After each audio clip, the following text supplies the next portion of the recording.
Sagutin po natin itong question ng isa nating kababayan regarding sa KIIP o yung tinatawag po nila na Sawetongan Program. So kung curious ka ano nga ba yung Sawetongan Program, panoorin niyo po itong video na ito. Ito po yung kanyang katanungan. Gusto daw po niya mag-aral ng KIIP. Ano daw po ba yung proseso? Actually, sa KIIP po, maaari ka mag-start sa level 0. Or, kung ayaw mong mag-start sa level 0, kailangan mong mag-level test. Sa level test, titignan po doon anong level yung Korean mo at doon ka po ilalagay sa level ng klase. Halimbawa, nag-level test ka at ang level ng Korean mo is level 2. Instead na mag-start ka sa level 0, magsisimula ka na lang po sa level 2. Pagkatapos, ang KIIP po, hindi po yan ina-apply sa center. Usually, may website po ang KIIP, kailangan nyo pong gumawa ng account po doon. Kailangan nyo gumawa ng ID at password gamit ang inyong ARC. So, isang ARC, isang account lang po sa KIIP. After ninyong mag-login, dun din po kayo sa website mag-re-register para sa level test kung nais ninyong mag-level test. Dun din po sa website kayo mag-e-enroll para sa klase. Ang next question niya, online daw po ba or face-to-face daw po yung klase?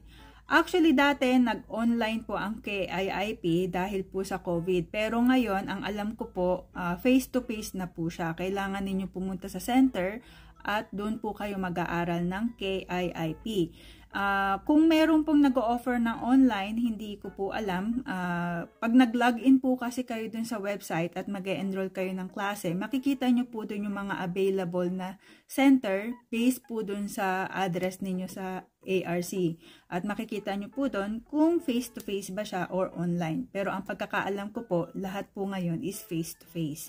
Ano daw po yung requirements? Actually, wala naman po siyang requirements. As long as meron kang ARC dito sa South Korea, maaari kang mag-apply para makapag-aral ng KIIP.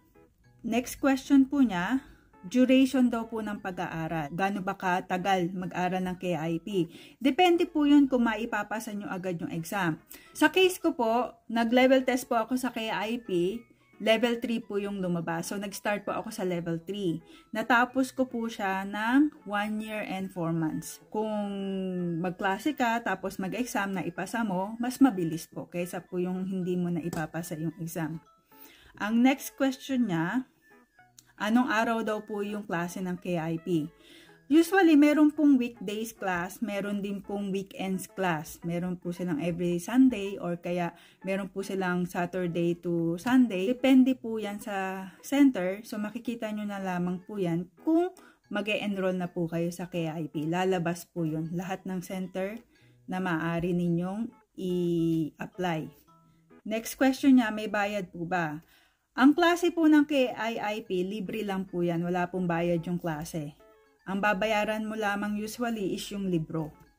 Yung exam, kung may bayad o wala, hindi po ako aware. Kung aware po kayo kung may bayad po yung exam, paki-comment naman po sa ibaba. Kasi kami noon, matagal na po ako nag-aral ng KIIP, wala pong bayad yung exam namin.